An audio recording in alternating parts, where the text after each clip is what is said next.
The DJ who makes you feel good. The Mikey D Show. Welcome back, and joining me in the studio now, it's Dave Hill. None other than the... Well, how do you do? Hello, Dave. Hello, how are you? Nice to talk to you, Mike. It's good to talk to you as well. Thank you so much for agreeing to come on the show and joining us for this interview. So people will know you better, obviously, as the founding member of Slade, no less. Yes, that's right. Amazing. Yeah. Amazing. I mean, It goes way back. Way back. Oh, what? 1966. Absolutely. I mean, I know this is a bit of a term that gets cliched a bit, really, in terms of legacies. But in terms of Slade, really, I think it's putting it lightly, isn't it, really? I mean, look at the history there. 23 top 20 singles, 6 number ones, and 6, big selling albums as well. Yeah. What a history. I mean, wow. I mean, how did it all begin for you guys back in the beginning there? I remember turning professional probably around about, I think I was 18, and I kind of convinced Mom and Dad that I was no good at this desk job that I was doing. And they knew I could play guitar, so it was a no-brainer. Plus I wanted to grow my hair as well, which you couldn't do in an office. and the Beatles were in the charts, so I turned professional. At that time, the Beatles were huge, and it was just everything I wanted to do, And from that point onwards, it was just various people came and went in and out of the band that I joined, but it ended up with 4 people in the end that would actually be the band that become successful. And that sometimes does happen. That sometimes, some people leave, or they get a day job and they don't want to continue, or they're not sure they're going to do anything. But for me, that was the start of the journey. And in 1966, the 4 people that became Slade, although we were Ambrose Slade at the time, eventually calling ourselves Slade, is how it really all started. And we played together for many years until we met a man who was really going to help us in our career, and his name was Chas Chandler, and he was one of the Animals. He was Jimi Hendrix's manager, and he spotted us. He'd been tipped off about us as we'd done some recording in London, and he'd been tipped off that we were a good band, and we were put in a club in London, and he came down to see us. I think the club was called the Rasputin or something like that. It was one of those that went on till 2 in the morning, but he watched us, and he loved us, and he just wanted to sign us, and that was really the start of it all, because it would take some time after that before we really got known. Yeah, I mean, obviously, your first chart hit back in May 1971, Get Down and Get With It. Get With It. Yeah, a song that is just over 50 years old. It's incredible, incredible. I mean, actually, we released 1 or 2 records before that didn't do anything. And our manager, Chaz, said, there's this song you do on stage called Get Down and Get With It. It always goes a storm. And it said, well, yeah, we do all this boot stamping and all this business and get the crowd up, And he said, well, why don't we record it? And we'll try and make it sound live. And that's what we did.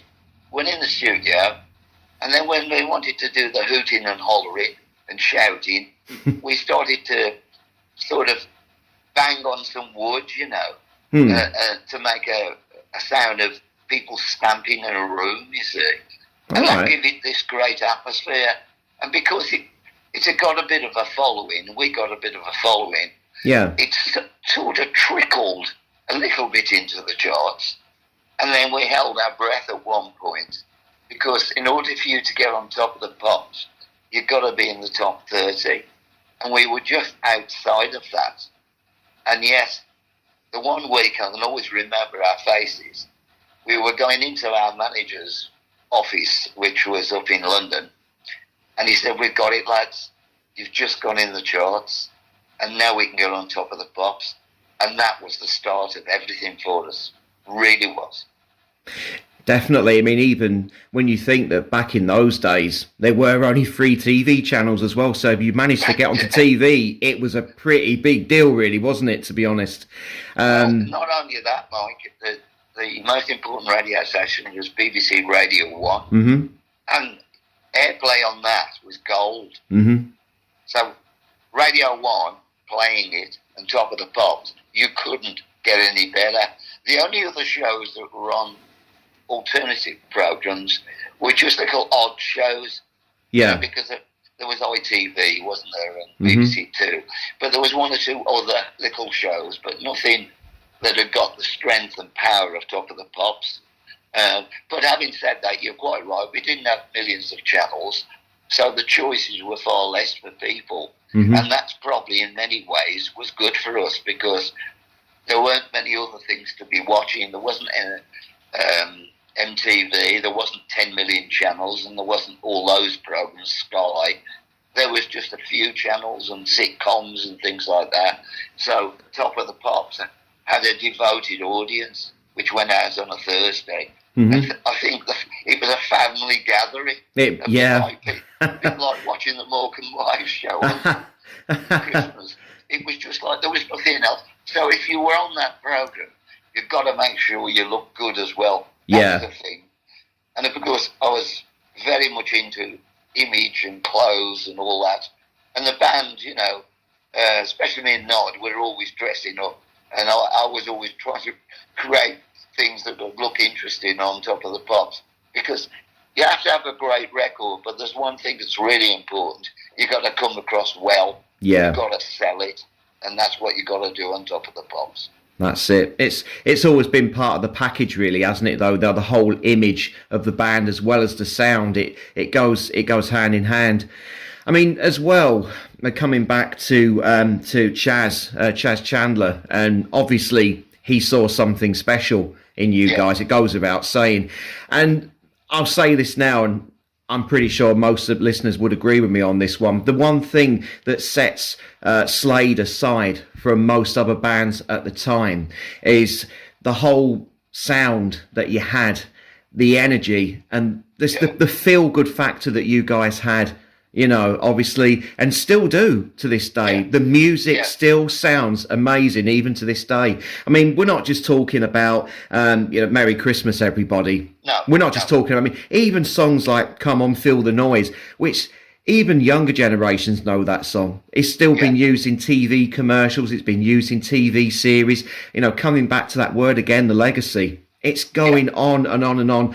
And I wouldn't be surprised if Slade's music is still around for another 50 years, and rightly so, it should be. What an amazing legacy. You must be so proud. Well, I appreciate everything you just said there. The thing about us, and Chaz saw it, he said, you're a great rock and roll band, you know, you've got a powerful singer, we've got powerful guitars, our sound, our charisma, which was really important, but also the fun side of us. And, you know, that was so important because when we used to play the pubs and clubs, we always knew we had to entertain and be remembered.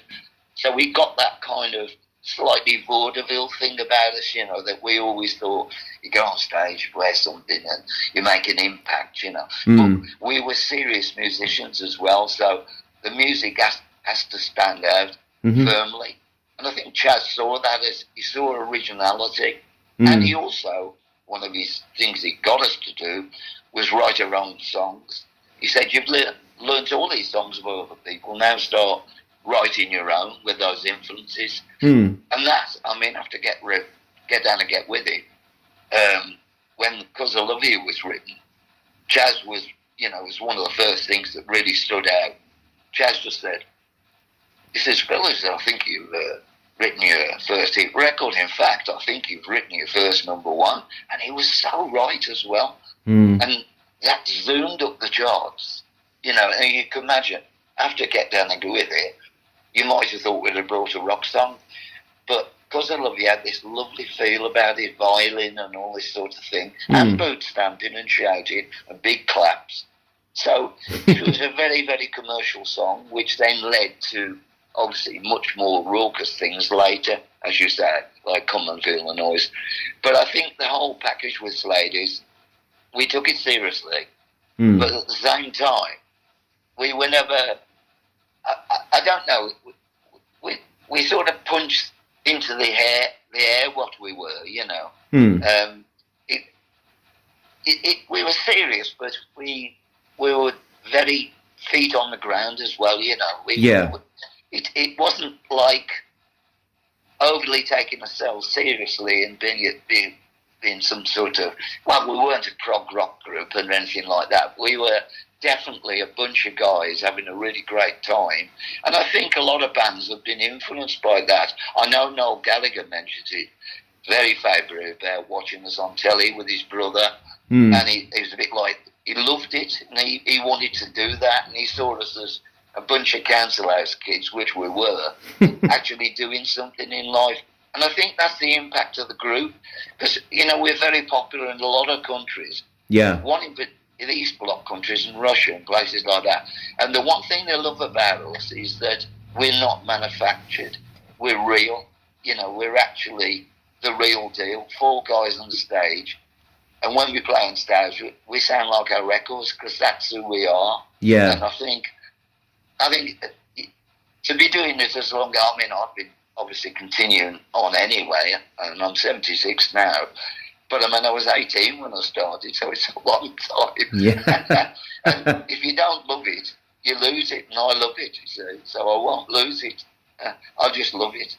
Yeah, no, it's amazing. And obviously as well, most importantly, you are still, as you say, you're still on the scene, you're still gigging. So even now, fans from down the years and even, you know, younger generations can still come and experience and see you play live as well, which brings us on to the big one. You're coming to Leeds on the 22nd of December next month to Leeds Warehouse. That's correct, yes. We played that last year. I thought it was a really good venue. It's not too far from Wolverhampton. Yeah, we certainly come in. And for your listeners also, we have a box set out right now on BMG, and it's all the world's the stage, and it's the prime performances of Reading Festival, Lincoln Festival, all sorts of festivals we did, and certain clubs, and it just shows you every track. Everything we ever did live, and it brings across the real power of the band as well, you know, because we've had many great gigs which have actually taken us further forward, because when we were hugely successful in the 70s, not a lot of people recorded things, you know, in those days, but they did later on in the 80s. And so we had a period where we were absolutely huge for several years, and then, like a lot of bands, you can go quiet or it slows up. Yeah. But it's the live shows that actually brought us back. And one was Reading Festival. And we weren't even supposed to be on the bill. And Ozzy Osbourne was going to do it, but decided he wasn't ready. And we just had a phone call. We went on and did it. And because the audience were at college and they were the people that bought our records, we went to a phenomenal store, and they said, well, sing Merry Christmas, and it was summer. And we just said, well, I can't be doing that. He said, it's like August. He said, I tell you what, you lot singing that, and that sounds amazing, 40,000 people singing that song, and we just started watching them. What a feeling. And Charlie was standing at the side of the stage, grinning his head off, you know. And he just says, you know, the music's always been great. You were great before, you're still great, and you've got the songs. That's the thing. I mean, you could play through an entire set list and it'd be hit after hit after hit, wouldn't it, really? And as I say, you know, coming back to your back catalogue of music, there's a hell of a lot of good songs there, a really, really rich history of music there. Yeah, really, really good repertoire to tap into. Absolutely. Well, I think it's nice that you recognise that, because sometimes you check out the albums you've made. You know, we made a film. We did a soundtrack for a film. We were in that. We acted. When you go back and you realise how many recordings we actually made, and how many albums we did. One in America as well. We did so many albums, and you just think there's an awful lot of songs. Yeah. And okay, when I go on stage, I can be doing an hour and 15, and I'm still doing big records, big hit records. It probably go on for an hour and a half or so. And occasionally I like to stick a new one in, but you know why the people come, and at Leeds in particular, and the English shows. Yeah. You know what people are coming to hear? It's a bit like me going to see the Beatles, although I never saw them. I know exactly what I'd want to hear. And it would always be going back to the beginning, because that's when you were most excited in life. Oh, of course. And that's when you were young, It's like our fans. They're older now, but their own children know our songs. And it's not the audience that we get now is a mixture of fans from the past, but new people as well coming out to check you out. It's a bit like the Stones, isn't it? Absolutely. They're a band from the 60s, but thousands of people come out to check out legends, you know what I mean? And that's it. People have always kind of said nice things to me, such as, one guy walked up to me and he comes out his fancy car, and I thought he was going to sell me a policy. And he just walked up. He says, Dave Hill, what an honour. I said, yeah, thanks. He said, I just want to tell you one thing. Thanks for making my youth great. And I thought, what a good line. And that's fantastic to think that that's how you affected people. Yeah, in a lovely way. Absolutely. Yeah, you can't ask for any more than that, can you? Really? I mean, pure nostalgia value alone. It's but to make a difference like that to somebody's life. It's quite something, really. It's really. Yeah, well, as I say, I still get recognised quite a lot, and of course, people, they call you all sorts of things, rock royalty, legends. But I'm just pleased to be liked, And I think the thing is, when people think of Slade, they smile. You know what I mean? It isn't the sort of music that's dated somehow. It's like if you're gonna lift a crowd, just go on and do it. And the melodies, and I mean, some of our songs are ballads as well. We had some great 80s hits too, Yeah. But a lot of it, the meat of it, is actually power and melody. Yeah. And that sort of thing. That's what we're about. And fun. And absolutely. I think on these few dates that I'm doing, I think, especially as we're trying to get back to normal now, last year was really hard touring, half the audience was missing, and all the masks. But of course now it'll probably feel more carefree, I think so. I know some of the gigs are selling well, and it hasn't been on long for sale, so I'm really pleased about that. Oh, and that's I'm glad brilliant. we're doing Leeds. That's brilliant. Really good. Yeah, as I said, we'll be posting information up on the Phoenix FM page and also on the Mikey D Show social media pages as well. So there'll be information on there how to purchase your tickets, guys, as well. As I said, Thursday, 22nd of December at Leeds Warehouse. But you also, 15th of December, Islington Assembly Hall. In Cardiff, Tramshed, 17th of December, Norwich on the 18th, and also Southampton Engine Rooms on the 20th as well. So there's some other dates as well, isn't there, Dave? So I'll be putting all in. Grimsby. Yeah, Grimsby as well. Yeah, not forgetting Grimsby. Yeah, you got to go up there. Yeah. My sister will come and see me. She lives up in Hull, so she'll be down to that one. Yeah, I'll be absolutely. Yeah, no, really, really pleased that you've still got the passion for it, and you're still in love with what you do. It's amazing, really, really good. And did you mention Norwich? That's another one that's a really good one. Oh yes, Norwich Waterfront on the 18th. Yes, yes, that one's on the list as well that I've got on my gig sheet here. As I say, I'll be. You're well prepared, mate. Yeah, do my best. Well, all I can say, thank you so much for joining us, Dave. It's been an absolute pleasure chatting with you today. Wish you all the very best of luck with your gigs coming up. And to be honest with you, Christmas just wouldn't be the same without you guys, honestly. And thank you so much for thank you so much for the music and all the memories. Absolutely brilliant and amazing.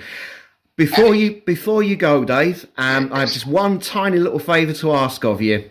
Would you please play us out with one of your songs, please? Anyone you like, choose anyone you like, and we'll stick it on. Yeah. Hi there, this is Devil from Slade. I'm looking forward to seeing you on our tour.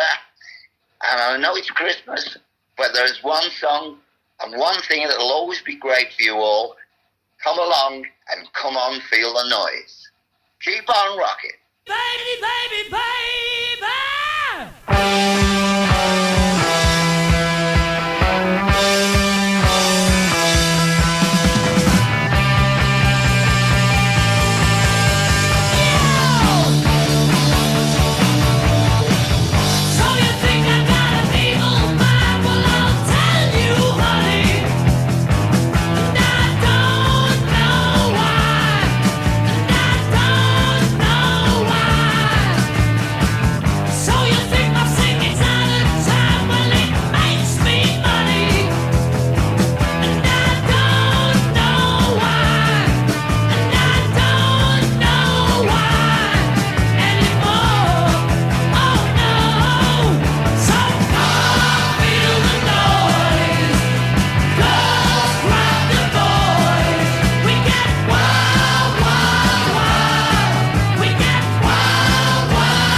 Absolutely brilliant.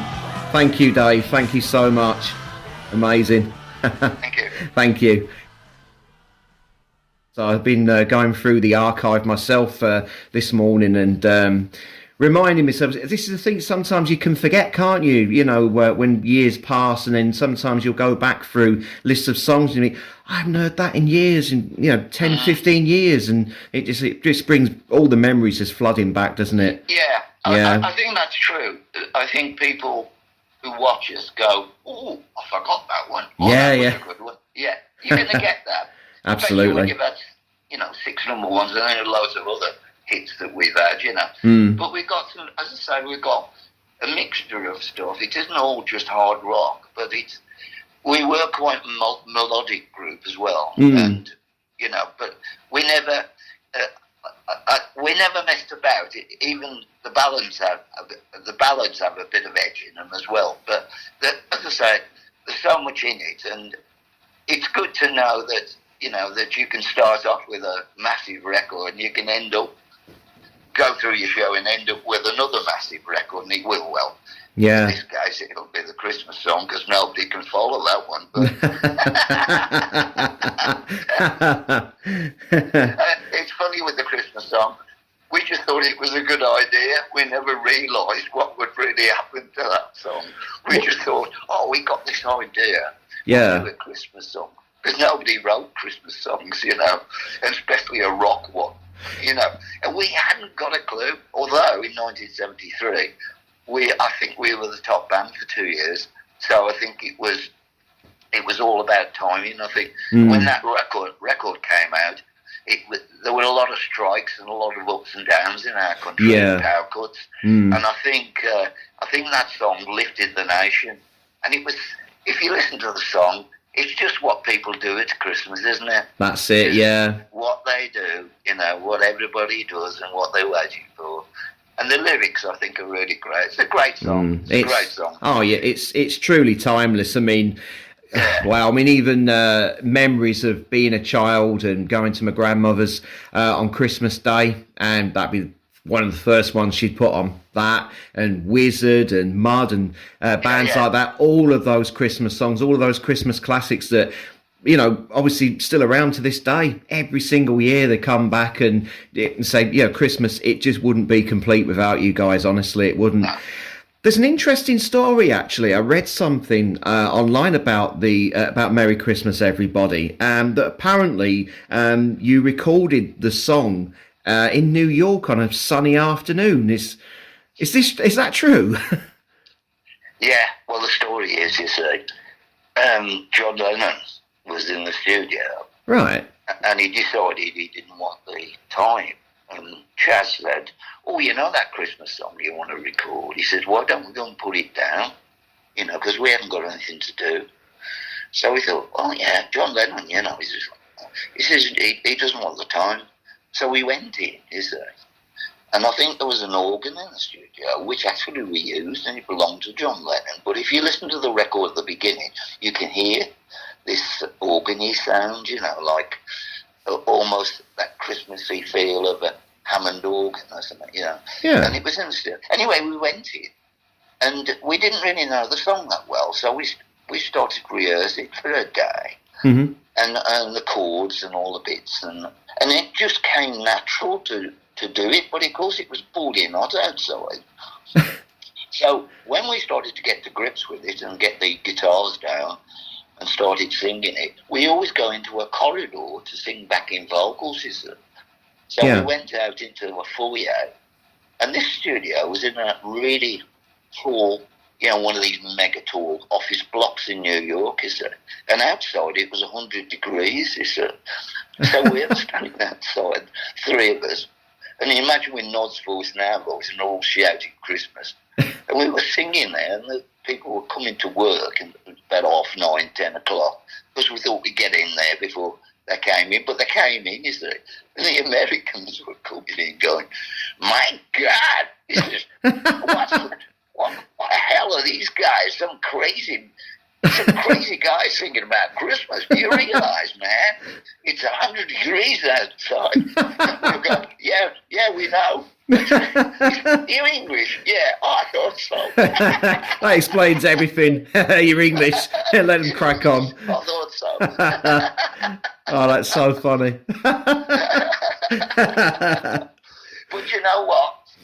We didn't hear it for ages until it got near Christmas, and then all of a sudden the record sounded right.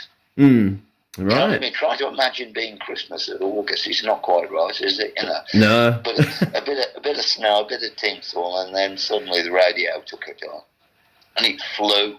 It really flew.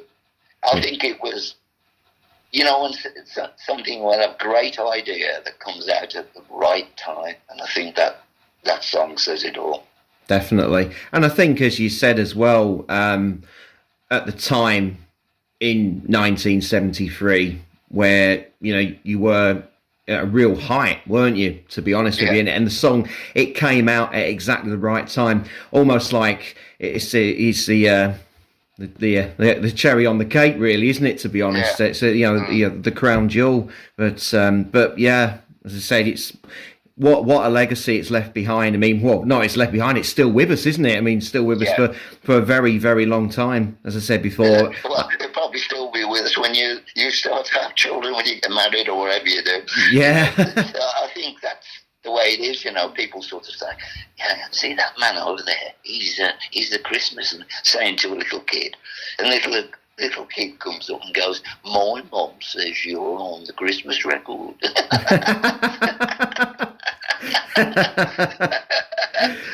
yeah, I actually am. You know, the kids wasn't even born. Anyway. It wouldn't be Christmas without you. Yeah. Well, but thank you so much. See you one day, mate. Yeah, definitely. I'm going to have a pop on and have a look at the ticket page for Leeds Warehouse on 22nd of December, and might book myself a cheeky afternoon off work and come down and see you. Sounds a good idea. Yeah. I hope you like it. I'm sure I will. I definitely won't be disappointed. Well, Dave, all the best. Thanks so much for joining us. Really appreciate your time. And as I said, you know, good luck with your gigs, and all the best for the future. And I hope your throat feels better soon as well. Yeah. Take care of yourself. Have to be when I start working. Yeah.